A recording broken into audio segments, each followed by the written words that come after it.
የበርካቶች ልብ ከሰበረው የሚስ ወርልድ ኢትዮጵያ 2026 አሸናፊዋ ሩት ይርጋለም እህት ሞት ጋር በተገናኘ ያልተጠበቀ መረጃ ወጥቷል። የቁንጅና ውድድር አሸናፊዋን ለመበቀል የተዘረጋው እጅ እህቷ ላይ አርፏል መባሉ እያነጋገረ ይገኛል። እውነት ከእህቷ ታግቶ መገደል ጀርባ ያለው ሚስጥር ምን ይሆን? ይህም በተመለከተ የሚስ ወርልድ ኢትዮጵያ 2026 አሸናፊዋ ሩት ይርጋለም ሐዘኗን በገለጸችበት ወቅት የተናገረችው ንግግር አነጋጋሪ ሆኗል።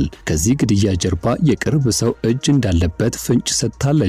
ይህም በተመለከተ በዛሬ መረጃ ሰዓታችን እንቃኛለን። ውድ ቤተሰቦቻችን ዘንድሮ በተከናወነውና በርካቶች በጉጉት ሲጠብቁት በነበረው የሚስ ወርልድ 2026 አሸናፊዋ የሩት ይርጋለም ቀጣዩ የዓለም አቀፍ መድረክ እንዴት ባለው መልኩ ይጠናቀቃል? ምንስ ታሳየናለች ተብሎ እየተጠበቀ ባለበት በዚህ ወቅት ላይ በድንገት ቤቷን የጎበኘው ሐዘንና ከሐዘኑ ጀርባ ያለው የክፋት እጅን በተመለከተ በዝርዝር የምንቃኝ ይሆናል። ይህ ኢትዮ ግሎባል 360 ኒውስ ነው። ለቻናላችን አዲስ ከሆናችሁ ሰብስክራይብ፣ ቪዲዮን ከወደዳችሁት ላይክ፣ ሼር እንድታደርጉ ይጋበዝን። ወደ ዝርዝሩ ገባን።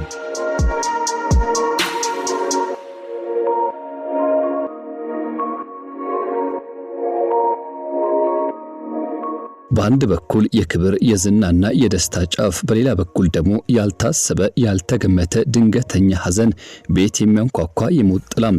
ሀገርን ወክላ በዓለም መድረክ የኢትዮጵያን ስም ከፍ ለማድረግ በከፍተኛ ዝግጅት የበስተመጨረሻ ምዕራፍ ላይ ትገኝ የነበረችው የ2026 ሚስ ወርልድ ኢትዮጵያ አሸናፊና የባህል አምባሳደሯ ሩት ይርጋለም ድንገተኛ ብሎም ያልጠበቀችው መቼም ቢሆን ከሊና የማይጠፋ መሪር መርዶ ቤቷን አጨልሞታል። እግዚአብሔር የወደደውን አደረገም። ከጠላቴን ይጠነቀቃለሁ ከወዳጄ አንተ ጠብቀኝ በማለት አንጀትን የሚበላና ልብን የሚሰብር ቃል ጥልቅ ሐዘኗን የገለጸችው ሞዴሏና የቁንጅና ውድድር አሸናፊዋ ሚስ ሩት ይርጋለም ታላቅ እህቷ ላይ የደረሰው አሰቃቂ ብሎም ዘግናኝ ድርጊት በትክክል ምንድነው እንድንል ያስገድደናል። የ2 ሚሊዮን ብር ቤዛ የተጠየቀበትና እንዲሁም ከአጋቾች ጋር የተፈጠረው ድራማ የዚህ ልብ ሰባሪ ታሪክ ዋነኛ ምክንያት ሆኗል። የ2026 ሚስ ወርልድ ኢትዮጵያ ውድድር አሸናፊ መሆን ዘውዱን የደፋቸው ሞዴል ሩት ይርጋለም ለዚህ ክብር ስትበቃ በውስጧ ትልቅ ሀገራዊ ራዕይን ሰንቃ ነበር። የኢትዮጵያን ባህል፣ ቱሪዝምና ሀገራዊ እሴቶችን በዓለም አቀፍ የሚስ ወርልድ መድረክ ላይ ለማስተዋወቅ በከፍተኛ ወኔና ስሜት ዝግጅቷን እያደረገች ትገኝ ነበር። ከዚህ ባለፈ የባህልና ስፖርት የክብር አምባሳደር መሆንም በመላው ኢትዮጵያ የተለያዩ ክልሎች የተዘዋወረች የኢትዮጵያን ገጽታ በመገንባት ረገድ በንቃት ስትሳተፍ ቆይታለች። ቤተሰቦቿ፣ ወላጅ ዘመዶቿና መላው ኢትዮጵያውያን በሩት ስኬት የተደሰቱና ወደፊትም በዓለም መድረክ ላይ የምታመጣውን ውጤት በጉጉት ሲጠብቁ ባሉበት በዚህ አስደሳች ወቅት ላይ ማንም ያልጠበቀውና ለማመን የሚከብድ ጥቁር ደመና በቤተሰቡ ላይ አጠላም። ይህ አሳዛኝ ክስተት ሰለባ ያደረገው ደግሞ የሩትን ታላቅ እህት ነበር። ወጣቷ ቅዱሳን ይርጋለም ማለትም የሩት ይርጋለም ታላቅ እህት በቤተሰቡ ውስጥ እጅግ የምትወደድና አርቆ አሳቢ፣ ለታናሽ እህቷ ለሩት ደግሞ እንደ እናት የምትሳሳላትና የስኬቷ ሁሉ ደጋፊ ነበረች። እንግዲህ ሩት ይርጋለም ያጣቻት ይችን እንደ እናት የምትሳሳላትን እህቷን ነው። እንደ ማንኛውም ጊዜ የተለመደውና ሰላማዊ የሚመስል ቀን ነበር። ወጣቷ ቅዱሳን ይርጋለም በአዲስ አበባ ከተማ ልዩ ስሙ ቤተል ተብሎ ከሚጠራው አካባቢ ከምትኖርበት ሞቃታማ መኖሪያ ቤቷ ባልታወቁና እንዲሁም የክፋት ዓላማ በነበራቸው ሰዎች በተንኮል ተጠርታ ትወጣለች። ከወዳጄ አንተ ጠብቀኝ የሚለው የሩት መልእክትም በግልጽ እንደሚያሳየው ይህ ጥሪ የመጣው ቅዱሳን በቅርብ ከምታውቀውና ከምታምነው ሰው ሊሆን እንደሚችል በርካቶች እንዲገምቱ ፍንጭ የሰጠ ሆኗል። በሰላም ከቤቷ የወጣችው ቅዱሳን ዳግም ወደማትመለስበት የጨለማ መንገድ በአጋቾቿ ተጠልፋ ነጎደች። አጋቾቿ የሰውነት ክብርና ርህራሄን ሙሉ በሙሉ ወደ ጎን በመተው የዚችን ወጣት ሕይወት በገንዘብ ተምነው ቆረጡት። ለቤተሰቦቿ የ2 ሚሊዮን ብር የድርድር ጥያቄ ያቀረቡ።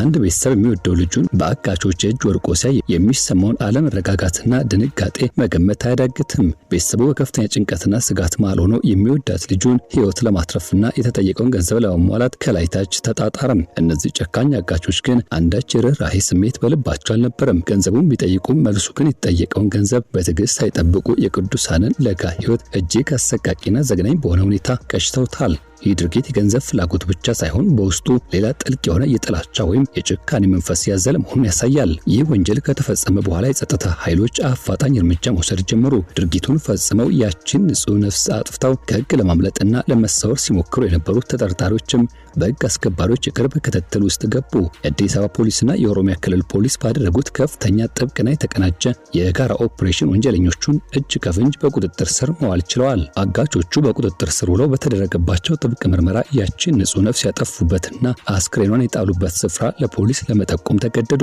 የፖሊስ ምርመራ ቡድንም ወጣቷን በህይወት ለማግኘት የነበረው የመጨረሻ ተስፋ ተሟጦ ምትኩ በጨካኞች እጅ የተገደለችውን ቀዝቃዛው አስክሬን ሊያገኝ ተገደደም። ይህ ዜና ለቤተሰቡ ብቻ ሳይሆን ጉዳዩን ሲከታተል ለነበረው መላው የኢትዮጵያ ህዝብ ትልቅ ድንጋጤ የፈጠረ ነበር። የፖሊስ ምርመራ አሁንም በጥልቀት የተካሄደ ሲሆን የዚህ አሰቃቂ ወንጀል ጀርባ ያሉ ሌሎች ተባባሪዎች ካሉ ለህግ የማቅረቡ ስራ ተጠናክሮ እንደሚቀጥል ተገልጿል። የሚስ ወርልድ ኢትዮጵያ አሸናፊዋ ሩት ይርጋለም ልብ ሰባሪ ስንብት ለሀገሯ ትልቅ ራዕይ ሰንቃ የኢትዮጵያን ቱሪዝምና እሴት ለዓለም ለማስተዋወቅ በዝግጅት ላይ የነበረችው ሩት ይርጋለም ይህ የሞት መርዶ ሲገጥማት ሁሉንም ሀገራዊ ተልኳና ብሎም ህልሟን ወደ ጎን በመተው እያለቀሰችና እያነባች ወደ ቤተሰቧ ጉያ ተመልሳለች።